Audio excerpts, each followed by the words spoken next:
Alright, welcome back to non-binary. This time we're gonna do standard bullet hell mode. I don't know how this is gonna go, but let's try it.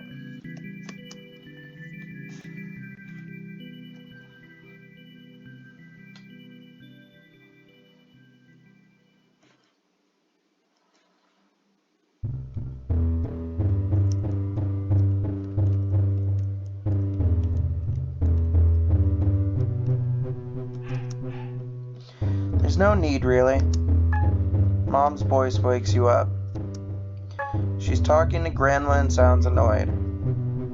You've just been born, but you can feel all the tensions. You scream. It's the only thing you know how to do if something bothers you. She's hungry, says Grandma, hands clasping on the steering wheel. I'll feed her at home or she'll throw up. We're almost there. Grandma snorts, Mom as well. You yawn. Your eyes strain to look out the window. This is the same as last time. Half blind, they just recognize halos, figures, outlines that seem like they could be anything. Like you. The car stops. You need help? Food? I could run to the grocery. No, Mom interrupts Grandma. We already have everything. Thanks for the ride. It's a lease from my granddaughter. Silence. The car moves away. Mom opens the house. It smells stale and of rotten food. Welcome, Melissa. She smiles and shows you the two-room apartment. You suck your finger. I know it's small, but it's just us, honey. 2 women against the world, she laughs. Okay, 1.5 for now. But here, she shows you a corner of the room. Here is your crib. Here are the stuffed animals. And then look at this carousel. Bruh. Isn't a carousel like a merry-go-round? Did she buy like a whole-ass merry-go-round to put in the baby's room? Or does she mean like those things that spin above the baby crib? Oh yeah, and spins a bunch of pink hanged animals. It's been a while since I played this. Mom smiles and pulls you away. You protest with your little fists. Are you hungry? She asks, and slumps down on the couch. She brings you to her boobie. To her breasts. I don't fucking know. You know what? Yeah, I was waiting for that. You know what? You're gonna be the best in school. So you're gonna make me proud. I'll get you a lot of floral dresses because when I was little, I wanted them too. Girls always like that. She switches positions with you. And you're gonna be a doctor. Yes, you have doctor hands. Again, I think the mother is delusional. Maybe obstetrics. I always mix up that word with something else. I always try and say obstacles, and I'm trying to say obstetrics. I'm so confused. So you'll make a lot of other moms happy, although I'll be the one for you always. Sigh. The sleep grabs you. Maybe when you get married to a nice man, you'll let me live with you. So I can help with the grandkids and you can keep working. And if I'm still beautiful, but you are already asleep. In the dream you see the road from before, the journey you took. But there are no more colors and shapes and all the possible things. There are only blue squares or pink triangles and huge hands crushing and tearing at you, trying to shape you. Alright. Childhood spring school.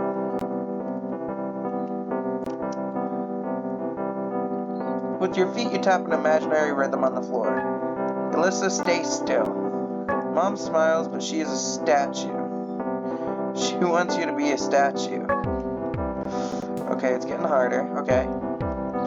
A beautiful little statue in a floral dress, white shoes, and upswept hair. She spent the entire car ride telling you that you need to make a good impression. That the parent-teacher meeting is an event where parents are judged harshly. That a single mother is always guilty, and because of that, you must not make any mistakes.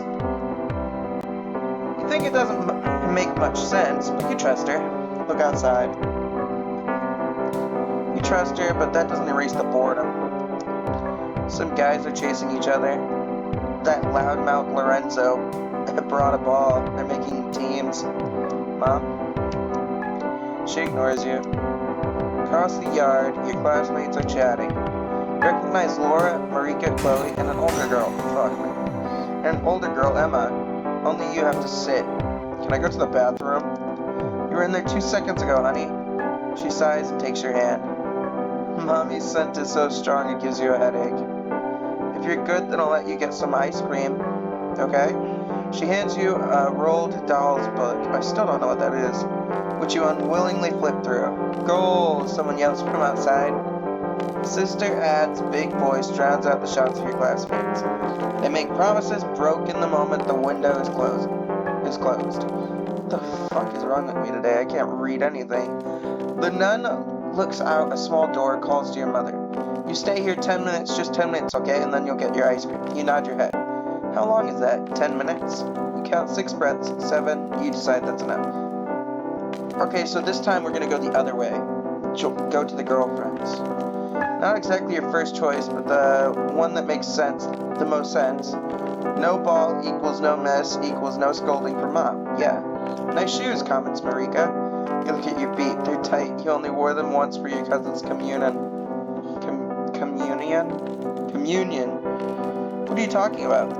The answer is so boring that your brain ignores it. You watch the ball run from one side to the other. Lorenzo showing off to Luca. Why are boys such idiots? It's Chloe talking to you. At least they have fun. So do we. We're playing princesses. We're missing one. She looks at you with hope. You try to ignore her.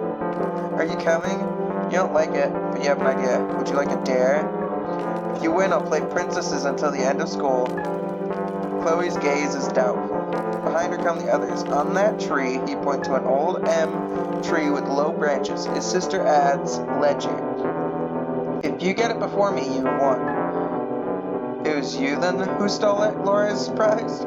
You're full of pride. No record, no proof of the dozens of notes you took, and those of many classmates. What a tomboy, Marika raises her pointed nose. But Chloe is a nerd. She'll take it for sure to the nuns. Laura's dubious. I'm not a nerd. You look at Chloe. Fuck. I didn't have my hands on the keyboard. Chloe walks over to the tree, rests her hand on it, and looks up. What if I lose? You and Marika stop making me be a princess every day and let me be a hunter or a dragon. Chloe doesn't wait for you and starts climbing. You dive onto the lowest branch. She's faster than you thought. Cleverly, she makes sure to occupy the narrowest branches so you can't outrun her. There are people cheering. Boys are screaming your name. You jump onto a weaker branch. You make it. Chloe catches up, though. Her dress rips and she ignores it. Maybe you like Chloe now. The screams of the children are now followed by those of the adults. Get down now. Rika holds Sister Ad's hand and points at you. Your mother is livid, but you can't stop now. You don't want to lose. Give up. I'm faster than you. Chloe doesn't answer you. The nuns and your mother are under the tree. Chloe shouts she has grabbed the ledger. A curse escapes you. Marika is scandalized, and then Chloe falls down. A moment of silence, and she starts to cry. You get off in a hurry. You can tell right away that her arm is broken, and your mother is furious. In front of everyone, she carries you away by weight. Her voice echoes that of Marika. She tells you that she doesn't have a daughter, but a monster, a boy that she is a disgrace. What the fuck? Wait a minute. She tells you that she doesn't have a daughter, but a monster, a boy, that she is a disgrace, that the dress is a disaster. Bruh, that's not something moms who love their kids say. That is awful. What the why did this get so dark all of a sudden? Fucking Chloe broke her arm and now my mom fucking hates me for some reason? Even when I went to go hang out with the boys in the last video, the mom wasn't this mean. What the fuck? Marika, the nuns want you to know who you are, Elisa. What kind of girl you are, Elisa? If you're not a girl, Elisa, what are you? What are you? Alright, here we go. Bullet hell time. Alright. Okay. It doesn't seem to be... Maybe I just gotta wait. Yeah. I just gotta wait. It doesn't seem to be harder than before. So maybe I just gotta wait here until, yep, that point. Oh fuck. There we go.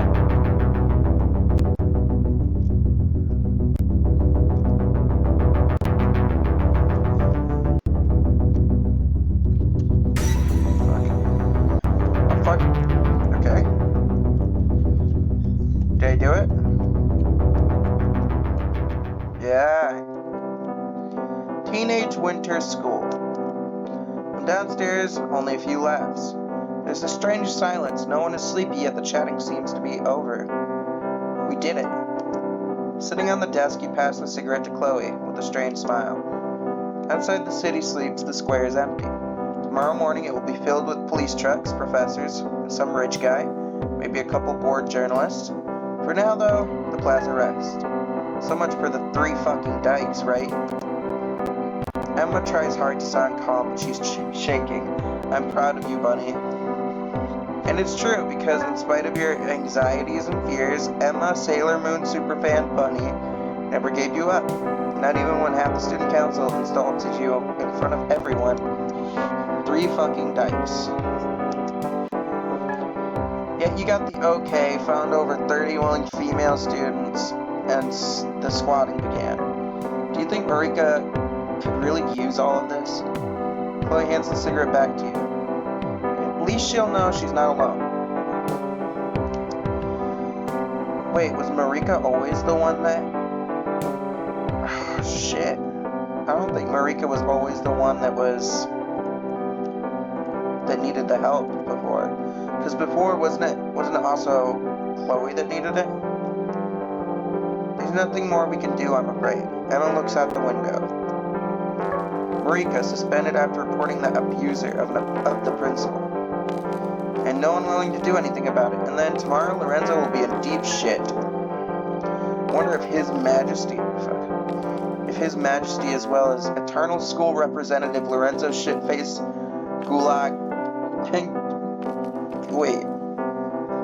Shitface G, I think I called it G before, will do something useful.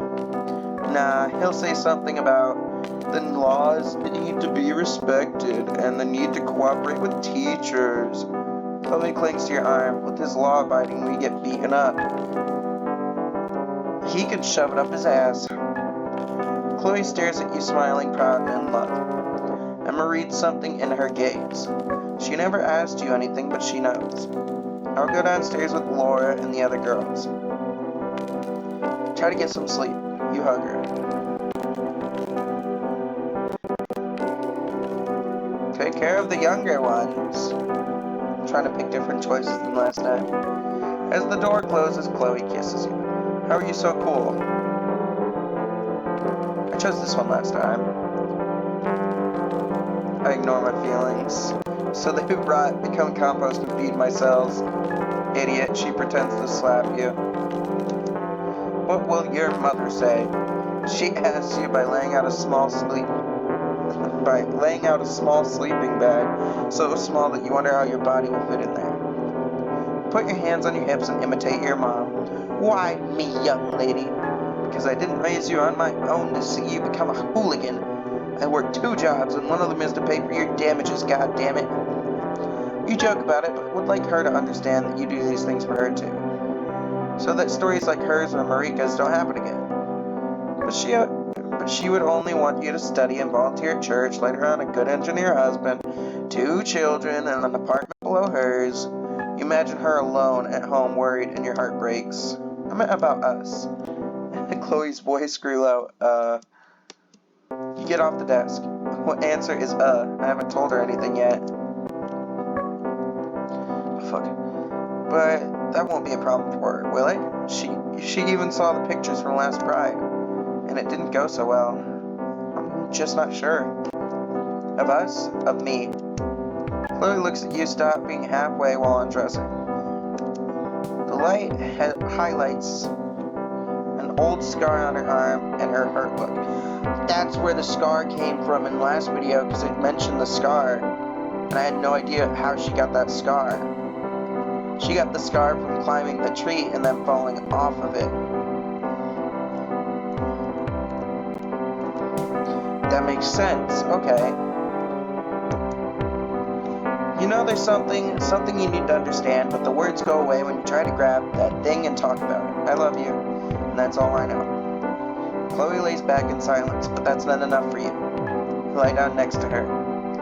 Look at the filthy ceilings, shoe marks, cobwebs, chewing gum, traces of grease, an exposed beam from which dust falls. I just don't get it. Chloe's voice cuts through the silence of the room. There always comes a time when you put up a barrier to keep me out. I don't want to bullshit you. I'm just keeping you out of what I don't understand about me, so I don't bullshit you. I need time, Chloe. And is this a shield against me? She lifts her binder a little bit. After a full day, it's torture. Your back is in pieces, but you don't want to take it off. Her fingers get underneath. You feel like you're dying. I think I chose try to lift your hand before, so try to resist.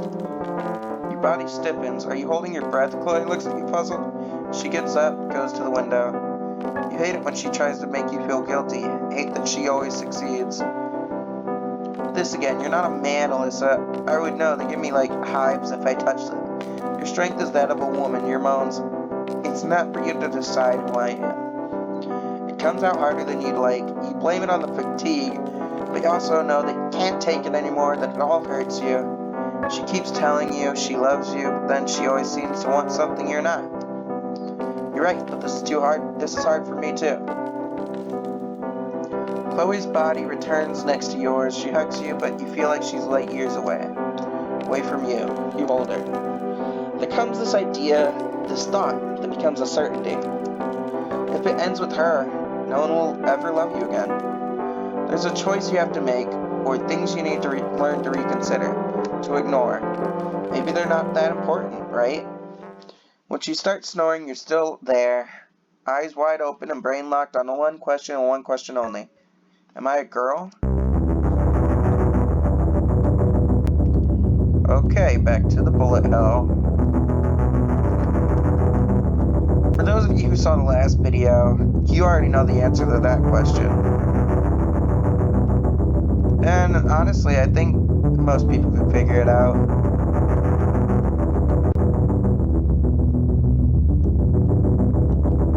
Go. Fuck. I didn't time that right.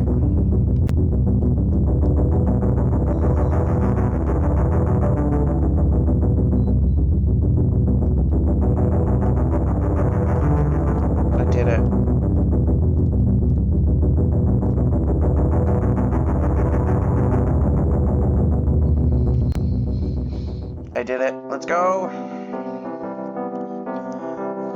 Adulthood, autumn, at the disco. You watch your... Fuck.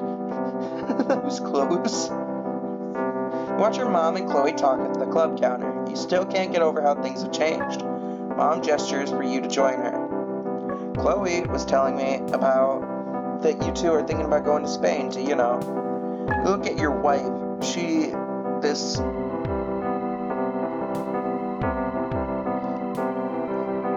What? That doesn't make sense. She this mentioned?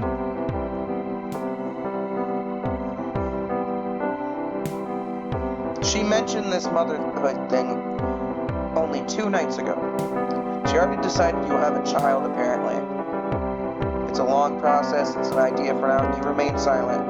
You can't wait to be a grandmother. Your mother is beaming. She looks around. Maybe it's time for me to go now, but I've been happy to help you girls out. She gives you a hug and walks out of the club. Why didn't you wear the costume I got you? Chloe looks annoyed in her loose sweatshirt. Didn't make it in time.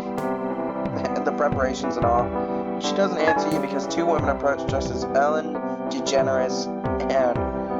Again, I don't know who this is, but Portia de Rossi. They start talking to Chloe about money, politics, and the alderman's daughter. What the fuck is an alderman? Redeveloping the neighborhood. What's wrong with the neighborhood? You ask without thinking. Chloe elbows you and whispers, be nice, they're the ones funding us. You smile at them. You smile to the 2 women who are looking at you. You girls did a really great job, congratulations, says the fake Portia. Maybe the title is a little prosaic, comments the fake Ellen. Chloe laughingly Chloe laughingly defends the name of the party because obviously Halloween Without Men was her choice, like 90% of the night's stuff. You okay? Emma interrupts her thoughts. I hate these people. Emma slips her arm under yours. She's dressed like she just got out of the shower with a giant scarf/towel over her hair. Can I talk to you? You cast a glance at Chloe, who was caught up in revering the couple. The impromptu disco is already full. Hundreds of women jiggling and dancing and chatting. Several of them have 3 fucking Dykes pins. Chloe will be happy with all these new members. You notice that Emma isn't wearing hers. Gee, I wonder why. I have a feeling we already know from last video. She drags you out to the back of the club. She catches her breath. She's shivering a little, but you know her well enough to know it's not because of the cold. You pass an arm around her neck. You okay, buddy? I have a feeling she's not okay. I'm leaving the association. It's a cold, unexpected blow. You 3 created it. It was born from the... I thought that said 3. It's the word duh. It was born from the years of squatting and marches, of prides, of unauthorized demonstrations against the fascist politician of that day. It's not the project we believed in anymore, Alyssa. The stuff is... it's something else. It's Chloe's wet dream.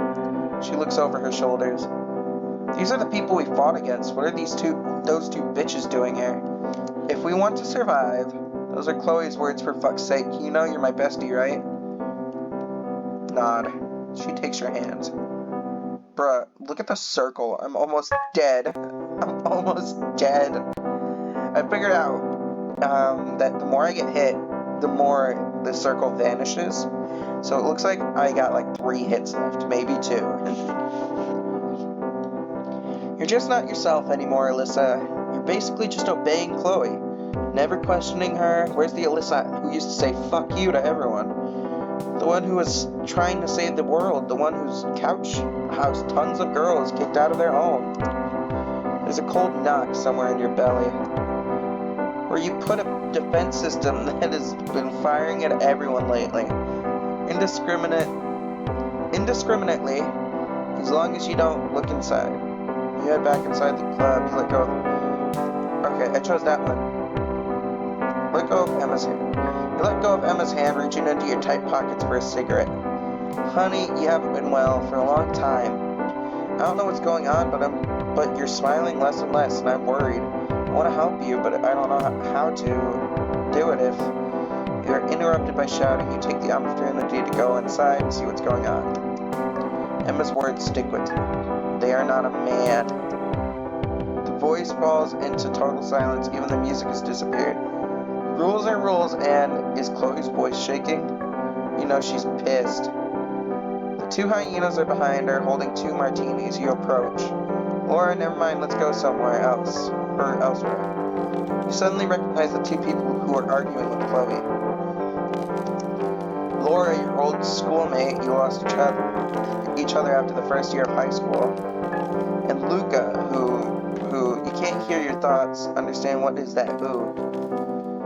You know that in theory he is in a costume just as a blondie, but you also realize that for Luca, that's not just a costume.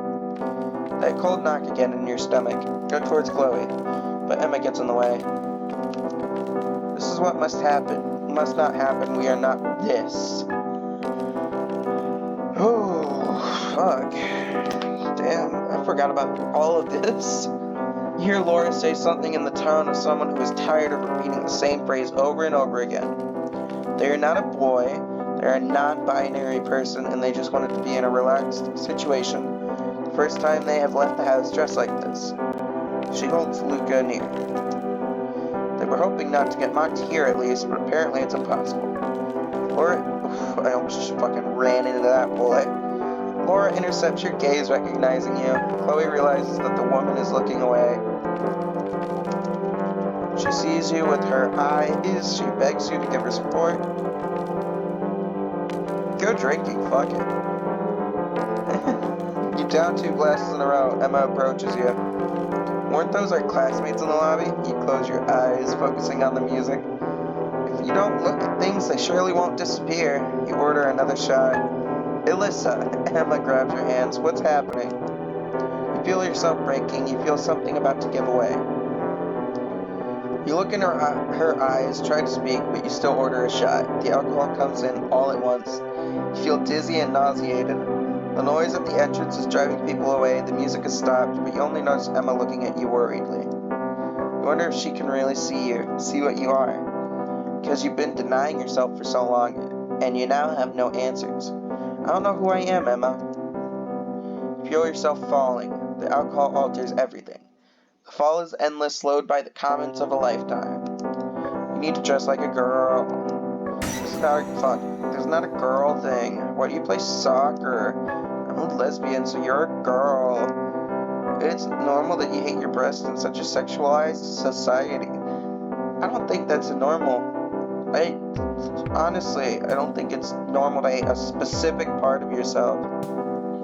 Sure, like, some people hate all of themselves, some people hate some of themselves, but not specific parts, like, oh, hey, I hate the way my ears look, I hate my hands, they're too big, I hate my... Actually, no, now that I think about it, that is kind of normal, isn't it?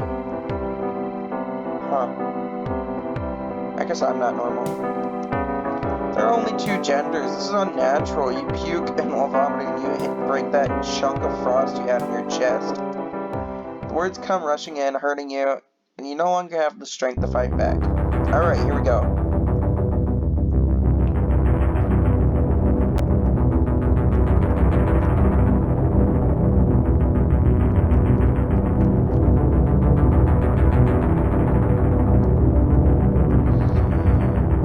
Alright, oh fuck. Okay, I can do this.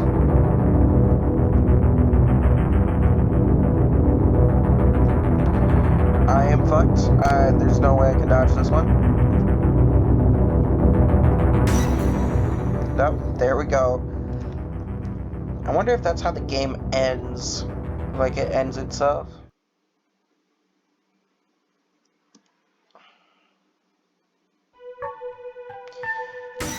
Alyssa, please look at me. It's Bunny's voice. You struggle to open your eyes. They weigh a ton. You're on your knees and in front of you is Emma. Shit. How worried you made me. You look for something to say, and realize there's plenty of room now in your head. Space for new words. The chill in your belly is gone. Emma. Oh, fuck. Well, I couldn't move, so... Your friend looks at you worriedly. I'm scared. You start to cry. You can't remember how long it's been since you've done this. You soak Emma's shoulder, holding you, reassuring you. Who tells you that everything is going to be okay? Slowly you catch your breath, and you let go of her. Never realized how much her friendship is your safe place. Emma, I don't think I'm a girl. She remains silent, touching your hair, nor a boy. When I saw Luca earlier, when I saw how happy they were in that other way, I thought that's where I belong, and it scared me. What's the worst thing that could happen to you if it did? I would lose Chloe. What if you keep not looking for an answer to that question? You remain silent. You realize that the alternative is losing yourself. I think I'm going to need your support, Emma. I'm not going anywhere, honey, but don't call me Emma again or I will start to scream. You point to her costume, foulard, messy because of the night and the running. Again, I think I keep dying right before I can get to the part where they're like chasing me or some shit, because I don't know why they were running. May I, Bunny? She hands it to you. Actually, no, I think last episode we got to the point that they were running. And then I died, and then she caught me. She hands it to you, you ask her to close her eyes. It's immense, you use it to bind your breasts tight. Oh, fuck. Wanna go get drunk somewhere? That's my kind of sentence. Emma smiles at you, handing you her leather jacket. If you want, I still have 2 cans of spray streamers, and I know where 2 rich bitches' SUV is parked. You grab her hand.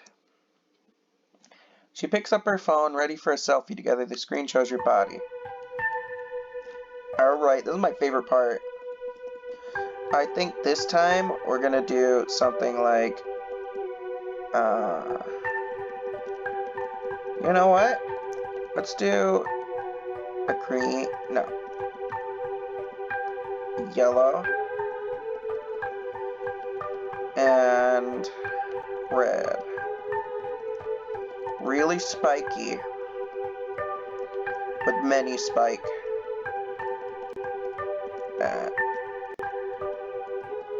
Make them twist. Now it looks like a...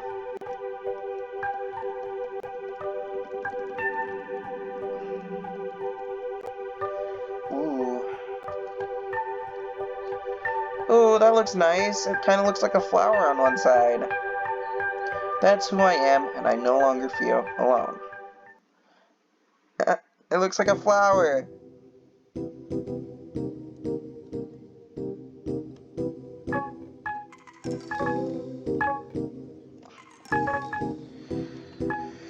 Collecting all kinds of shit. Collecting all kinds of shit. Can I go like... I wonder what happens if I don't get hit in this phase.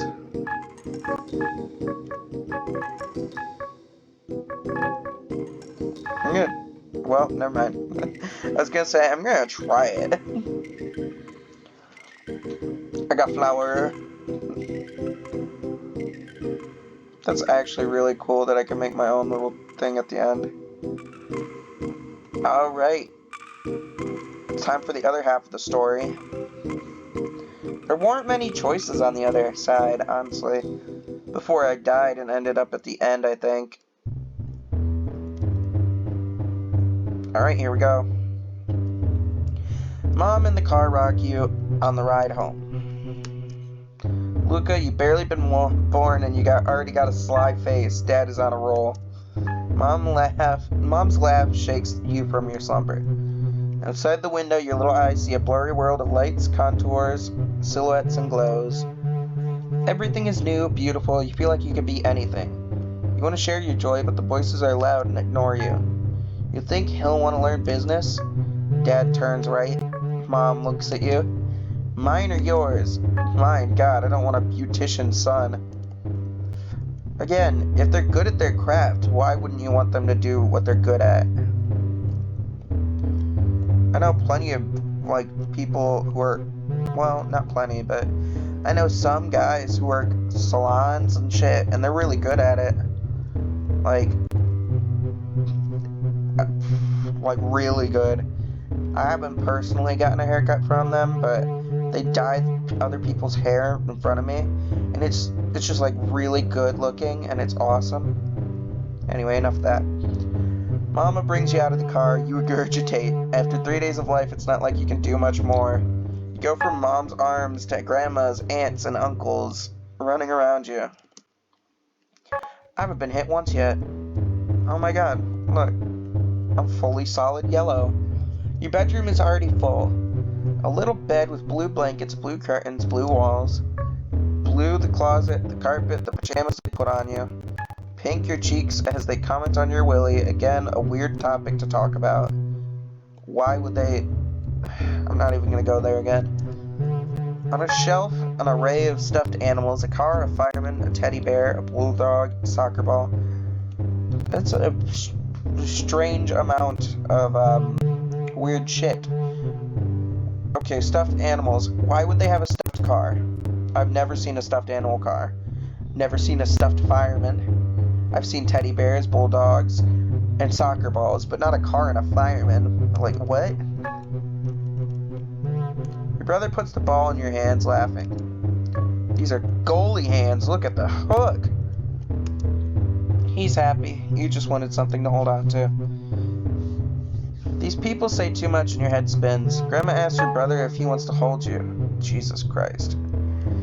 He says he's afraid of breaking you. Look, with the baby in your arms, all the little girls will fall for you. Mom, he's only 12. They walk and talk, all of them.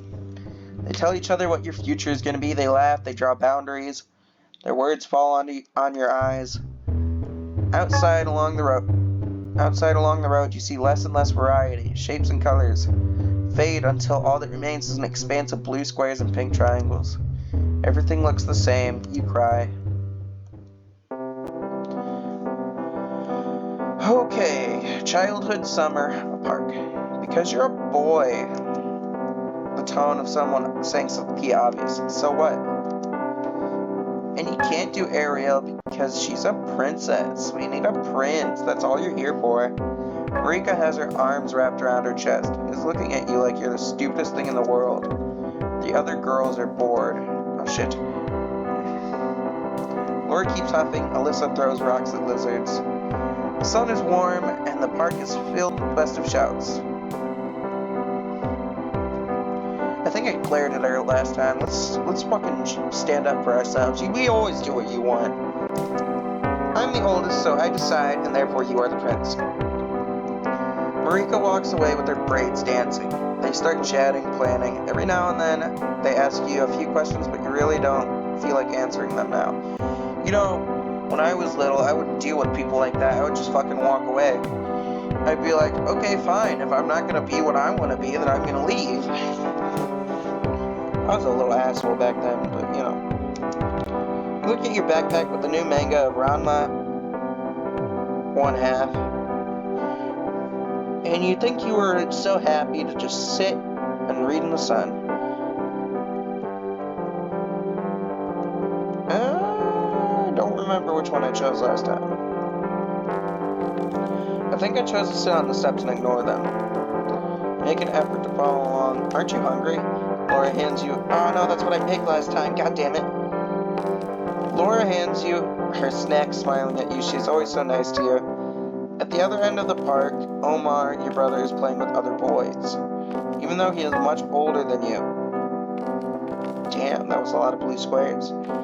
He always tries to play together with you. He's a good big brother. Luca. Marika's shrill voice reaches you. Time to start. You reluctantly approach. So, Laura is my little sister. Fuck. Is my little sister. Alyssa is our mom, but she got sick and we need the potion. But it's under the dragon's belly, and we need a hero, and we're calling... Who does the dragon? Alyssa interrupts Marika. Her braids shake in annoyance. That hedge is the dragon. Never. The bush is the mom. She won't move if she's sick anyway, and I'm the dragon. The two start fighting. You decide it's time to do something. Charge! You run at the dragon that is probably mom when you notice it. Unique. Fiery red on the outside, yellow on the inside. Beautiful. Gigantic. Marika yells at something at you. What the fuck? Alright, I smelled the flower last time. You tell her to come. She screams to run against the dragon, and she doesn't want mom to die to be an orphan. Someone ripped all the others out. Alyssa is at your side. She's right there. She's right there. She's right. There are buds everywhere in the grass. It's not fair. That's so strange and beautiful. She sniffs it. You turn around. Marika is leaving. Laura is chasing her. Next time, I'll do the prince. Alyssa's voice is resolute. Promise? And she says yes, and if Marika is a pain in the ass, she will throw her in the mud. And then comes the ball. Precisely. It slips between the two of you, it hits the flower, then it falls to the ground and takes all the petals with it. Lisa turns around, yells at you, jerk, and runs at someone, leaving you there. You bend down to pick up the petals. Look at her, the little sissy Lulu. Laughter. Get up, behind you are a few children. They're only slightly older, occasionally picking on you during breaks at school, bullying everyone. Answer back. You answer back, but God damn it, I picked this one last time too. Did you escape from the zoo? A clod of dirt lands on your head.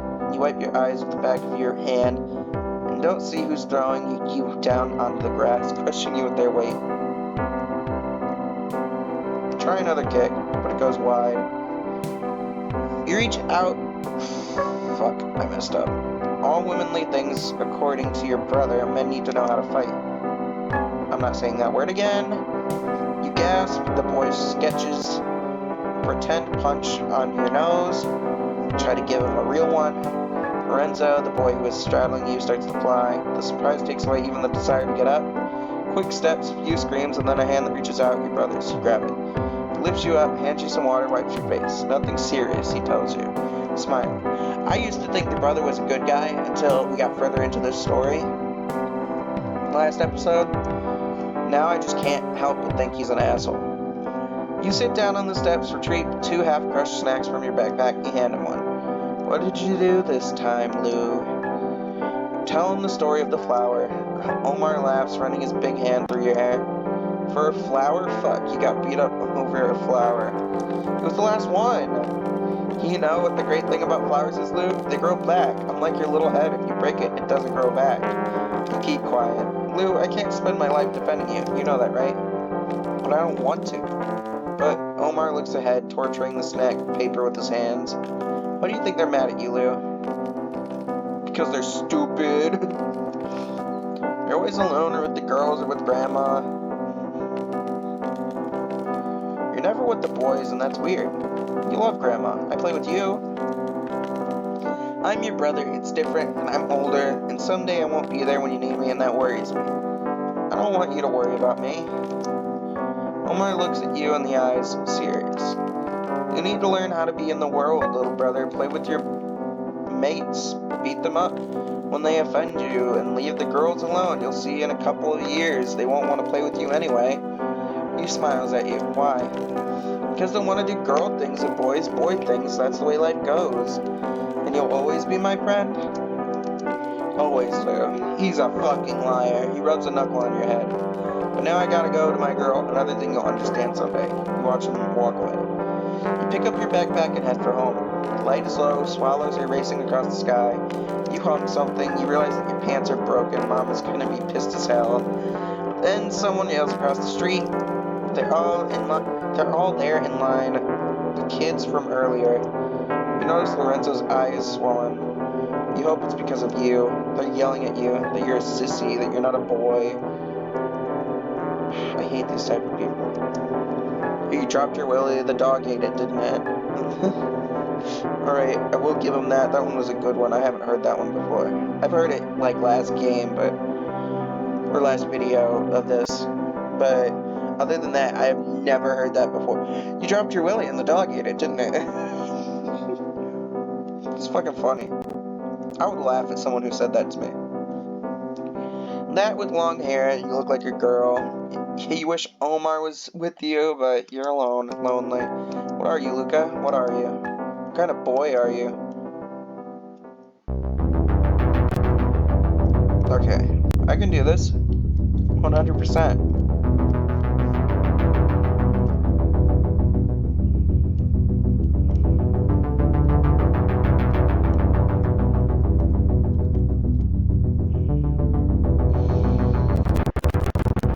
Oh shit.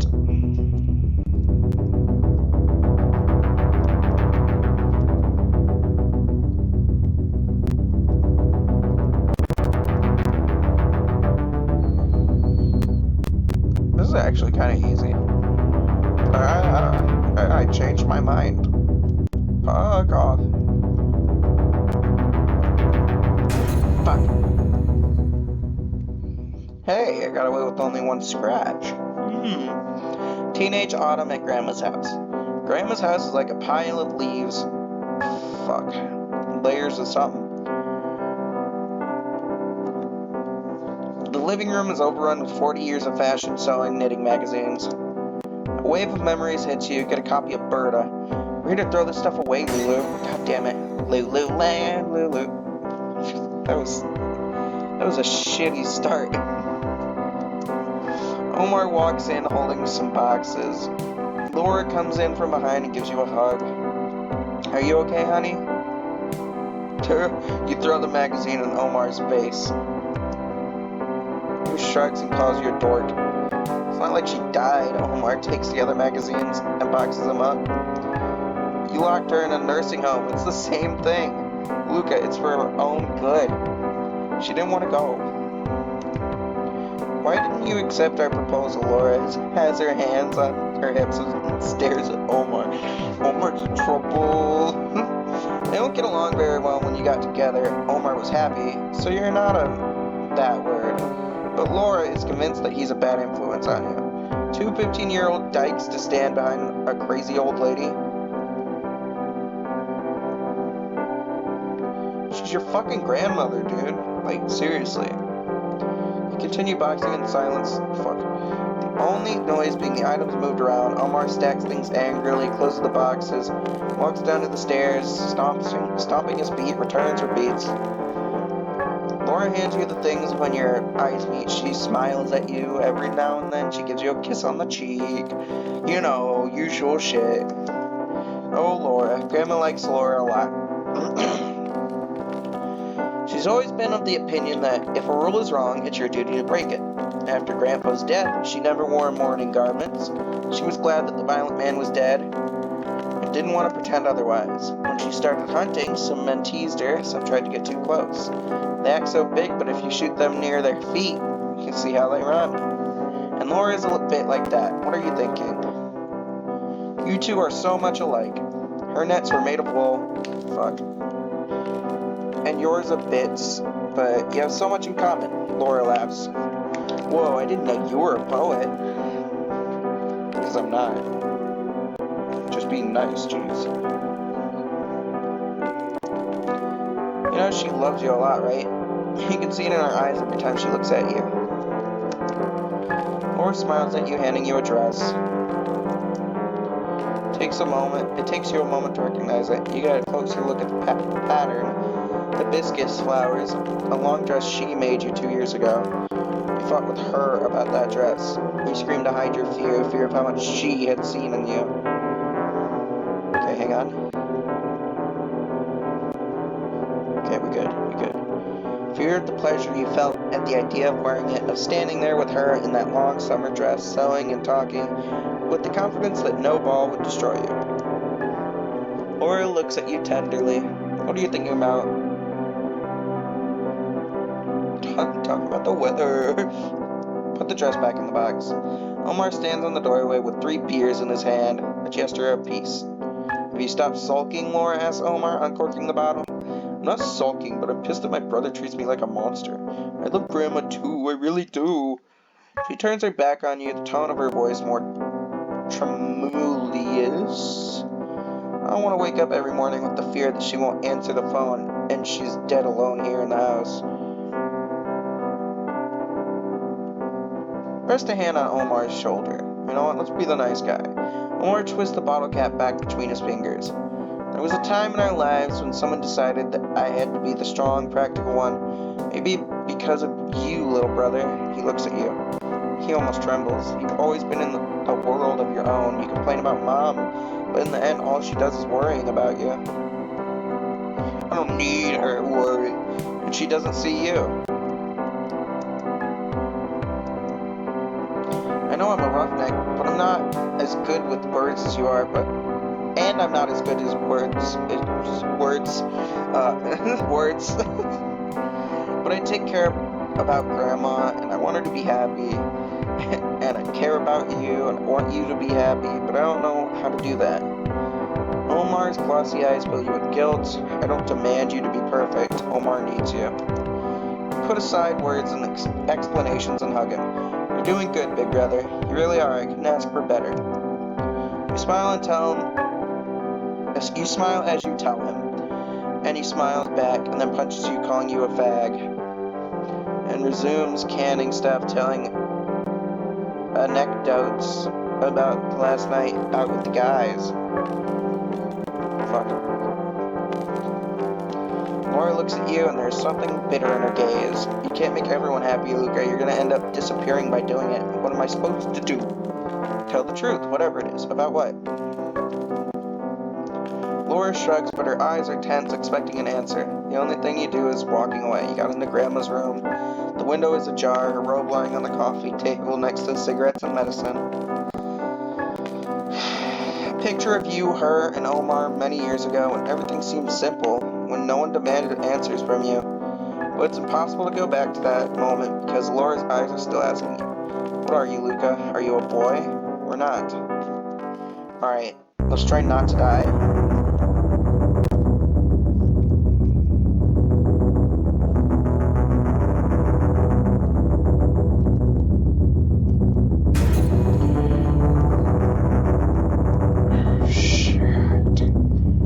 Alright, if I see one lonely one, then I just stay the fuck away from it. No!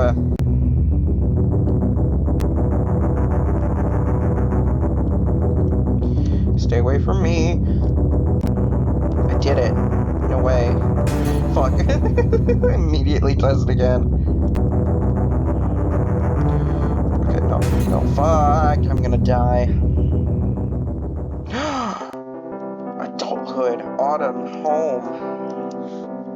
Laura repeats to you to hurry up, but that's at least 6 hours away. This is new content. New content.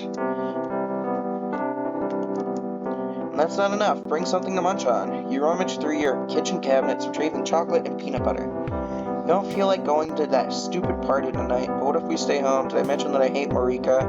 But since when do you like Halloween? Everyone loves Halloween, dude. What the fuck? Did I mention that I hate Marika?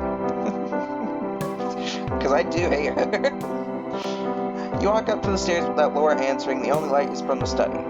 You continue to be amazed by this house, this life, the things you've done together. You're about to enter, but she rushes to the threshold, wraps her arms around your neck. Promise me that for once, just say yes without question. Only if there are Labradors in that room. Last time I agreed we got married. You smell like a trap. All of these are sarcastic answers, except for the last one. The last one's like fucking terrifying. Last time I agreed we got married. Only if there are Labradors in that room. Last time I agreed we got married. And I still have to figure out if that was a good idea. Laura smacks you on the head laughing. She takes you into her room. Into the room. There are pieces of jeans, makeup, and an obscene hat and wig. What the hell's going on? Where's RuPaul's body? I love this character. She looks at you, her eyes full of affection. Every now and then, I think of that shy, insecure kid I met 20 years ago, and I'm amazed to see who you've become. You don't know what to answer, even though it's true. At some point, unexpectedly, adulthood has given you a confidence you never imagined you could have. Laura changes the subject. Remember how last year Marika said that we're the only ones who don't do couples costumes? Remind me why she's your friend? She throws a marshmallow at you. This year I want to prove her wrong, and I've asked myself, what's the scariest couple to bring to a Halloween party? You search fruitlessly for a sensible answer. Laura looks at you with Wait, I get to pick? My parents. Woody Allen and Soon Yi, Bonnie and Clyde. Laura lifts up the denim pieces. Britney and Justin in 2001. Come on, what's cringier than Fox, Eminem, and Timberlake? What the fuck? I wasn't expecting that, honestly. I was expecting, like, fucking Freddy Krueger and Jason, or fucking two of the same person, but not Justin Timberlake, and then the other person that I don't even remember. She grabs the print denim fabric pieces. I found 2 costumes, but I didn't really like them, so I took them apart to make them better, but I make video games. I'm not a seamstress. I thought you could help, and in return I'll put on your makeup. Can't we just go dressed like ourselves? I haven't sewn since I was 13. Makeup? And surprise, surprise, I'll be Justin and you'll be Britney. Oh, Britney Spears. I'm about to say something, but something stirs in your belly. A warmth that feeds as you look at the denim fabric. Jesus! Give me a second. Hang on. But something stirs in your belly. A warmth that feeds you as... God damn it. A warmth that feeds as you look at the denim fabric, the wig, the makeup. You sit silently in front of the sewing machine and, well, it's really like riding your bike again. You start sewing the pieces of fabric. Damn, look at the fucking list of, like, boy stuff and then the girl stuff. The girl stuff obviously has more, but they're fucking pretty close. You two hop from memory to memory this afternoon, going from one to another. Mentioning the missing starlet of the day makes you talk about what you were doing that year. A song brings back a broken friendship, a drunken night at the beach. Haven't you tried talking to him again? You know it's about Omar. You haven't spoken in 2 years now, but every now and then Laura asks you. No. At some point you couldn't take his insinuations anymore. The fabric flows quickly under the machine. Laura tries on the dress, dressed like Justin. She's ridiculously hot. And now sit down, it's my turn. Her light hand shuffles, brushes your face. Each time she pulls away, she smiles in satisfaction. Since when did you plan this? Hang on.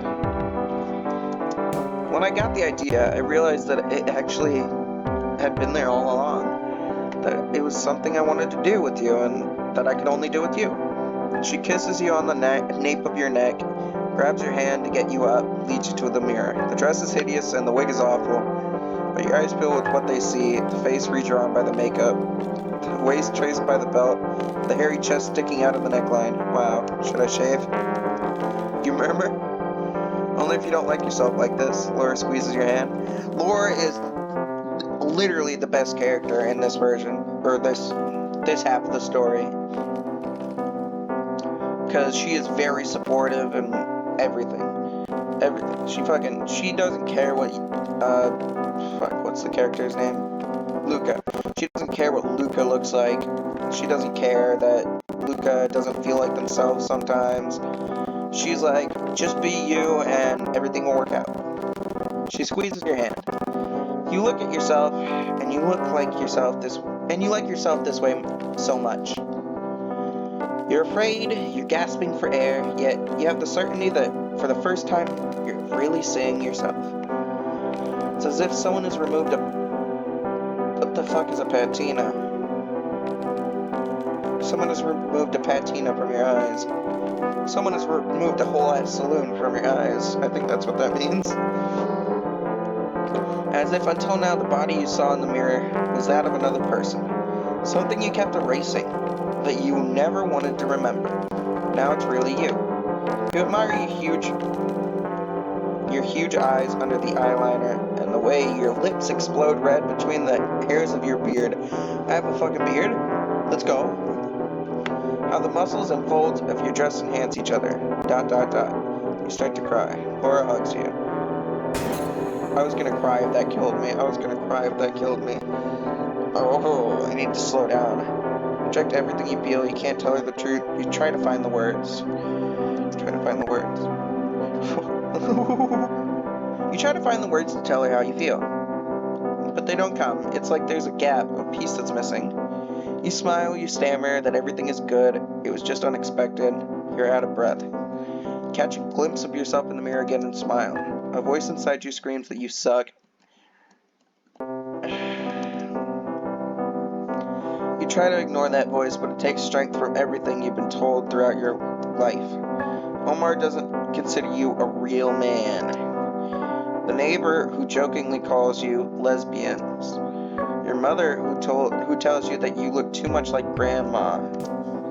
Your father who keeps giving you the tickets to the stadium. Dude, that's an awesome dad. Like, even if you don't like football or soccer or whatever he's giving you, like, just ask him for different, like, sport tickets. Like, I'm pan and gender fluid, and I would love to go to any sports game. Honestly, it's just fun. It's fun to watch people just run around. Maybe it's different for Luca, though, so I don't know. The opinions, the things said and unsaid. You look in the mirror, and you look like something halfway there, a wrong thing. Plus you have Laura. Give me a second, hang on. You have Laura, and your father's buying you tickets to a football or basketball or soccer game, and you could just go there with Laura and just have a fucking good date night, you know? Honestly, that'd be awesome. You look in the mirror, you look like something halfway there, a wrong thing. A boogeyman, an abomination. You wonder though, what am I? What are you, Luca? What the hell are you? God damn it, not again, please. I'm almost dead. Please. Bro, fuck off. Okay. Oh, fuck. Fuck! Alright. Oh, it's just one hit off. Okay, we got further than last time, though. Alright.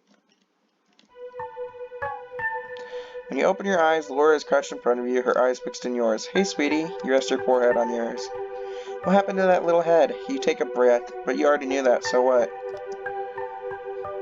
I've been noticing for a long time that there's something going on inside you. I wondered what would happen if that thing never came out, and I didn't like any of the answers, not at all. She sits down next to you. I know what I'm not, Laura. I don't feel like a man, but I don't feel like a woman either. It's like being asked to choose only between eating an apple or a pear when my mouth is full of the taste of every berry. Apples are boring, jokes Laura, not when cooked with sugar and cinnamon. Ooh, that sounds really good right now. I'm hungry. This metaphor is getting creepy. She kisses you, but I think I get it. And you're okay with that? At least now when the fascist neighbors call us lesbians, I can tell her it's true. She turns away. Bruh, see, I told you, Laura's the best character in this game so far. But it's not true, is it? Oh fuck, what do I say now? So I'm not straight anymore? Grab her hands. We have time. I say we have all the time in the world to find these answers. We don't have to do it tonight, do we? She relaxes, smiling. You're right. Only one thing matters. We'll find them together. We'll find the berries and my heterosexuality or whatever it is. Can you imagine Marika not knowing how to introduce us to her friends anymore? Speaking of Marika, do you feel like going to that party? You look in the mirror. The crying and the tension have messed up your wig and makeup. You feel pretty like never before in your entire life. You like the person you can see in the mirror. You love them. But the idea of having your friends see you like this scares you. You nod your head. Laura smiles at you. I have a plan B, a lesbian girl party, a quiet place to be. A couple of old school friends should be there too. A little fear remains. But you feel like you've stayed hidden too long. You feel like coming out, showing yourself. Take a quick look in the mirror. Oh, fuck yeah. Alright, we're gonna make him yellow. With very light blue spikes. And they're gonna be really tiny spikes. They're gonna be like little bumps. There's gonna be like a ton of them, and they're gonna be... No. Oh, look at that. I can make them little dots.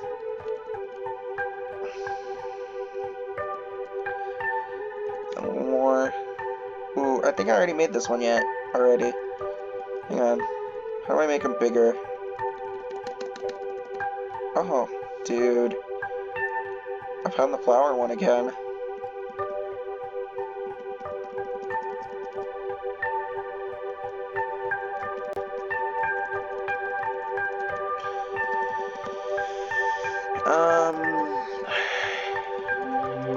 Ooh. You know what? I did make this one, but I really like it. And instead of light blue, we'll just turn it like red, and then this will be green. No, other way. This will be green, this will be red. That looks nice, actually. That's who I am, and I no longer feel alone. Alright, let's try and dodge all the bullets this time.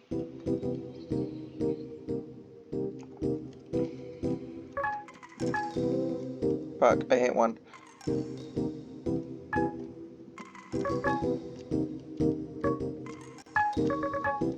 You know what, fuck it, I already hit one.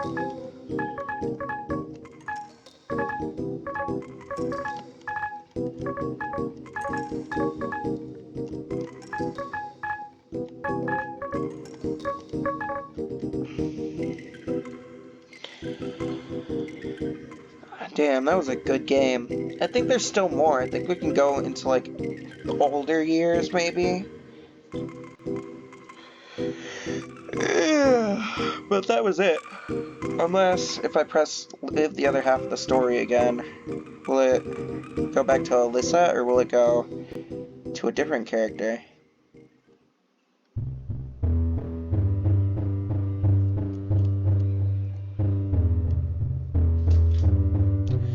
There's no need, really. Mom's voice wakes you up. She's talking to Greg. Yeah, this is Alyssa.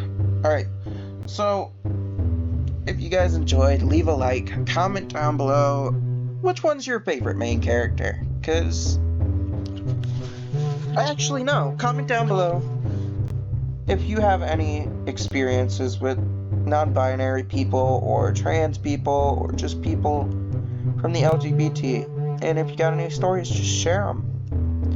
I personally don't have anything. I'm pretty much an open book. But yeah, see you guys in the next video. Bye. Wait, hang on. I have to find my mouse. Oh wait, bye.